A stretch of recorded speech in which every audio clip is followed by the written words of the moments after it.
more than Abyss Symphony. I do not even run Abyss Symphony anymore. Sun and Darkness. Sun and Darkness, as soon as you or your opponent has 8 or more cards in drop zone, you draw a card, engage one. It's basically like a free cycle because you actually get something off of it. So good. And last but not least, Impact Monsters. From the Impact Monsters you guys really like to use to the ones that you should be using, I'm going to start with like the worst. Last Death Violence is one of the worst Impact Monsters that you should be using, but his board wiping ability is the only reason why you should be using this card. Ideally, it's like too hard to get off the 20 and drop skill, and in the mill out deck you don't want to use it and rush Darkness. Abigail Vanishing Death Hole is a lot better because it's 3 gauge and it swings for 6 and it can't be negated. This attacks of Last Death Violence can be negated, so even with triple attack your opponent could still survive, and you know it's going to just die next turn. So 4th place, Last Death Violence, and then 3rd place we have Vanishing Death Hole. 2nd place, I actually have Daredevil Soul Crusher for English cards.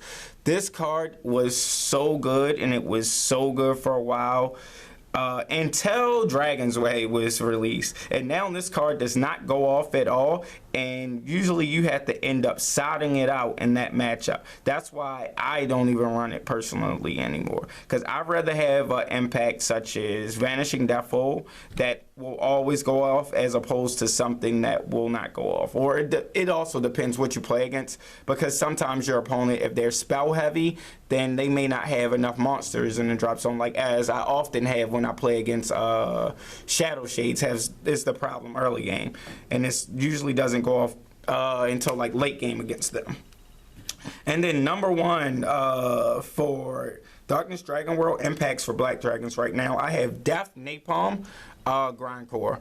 Grindcore is really good. Once your opponent gets to that 15 mark, if they destroy him, you destroy a monster or item on your opponent's field, and they take 2 damage. This is really good because it's counter rush, and when combined with stuff like Black Dragon Remade, or what was the spell?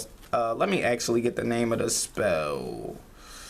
Or Noble Sacrifice. When combined with cards like Noble Sacrifice or Black Dragon Remade, like this could be a really dangerous weapon because you're swinging for 3. Even if your opponent negates it, it's really hard for them to dodge the 2 damage. And because the 2 damage, like you can potentially deal it during their turn by it being destroyed by an attack, an ability, or you Noble Sacrificing it. You also dodge like a lot of Burn Over plays, because Burn Over can only be played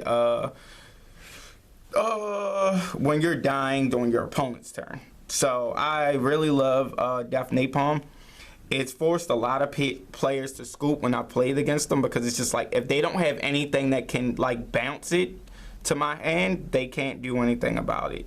And then if they do try to counter bounce it, I literally will just play Noble Sacrifice, destroy it, I draw a card, gain 2 life, and then they still take 2 damage and I destroy a monster on the field.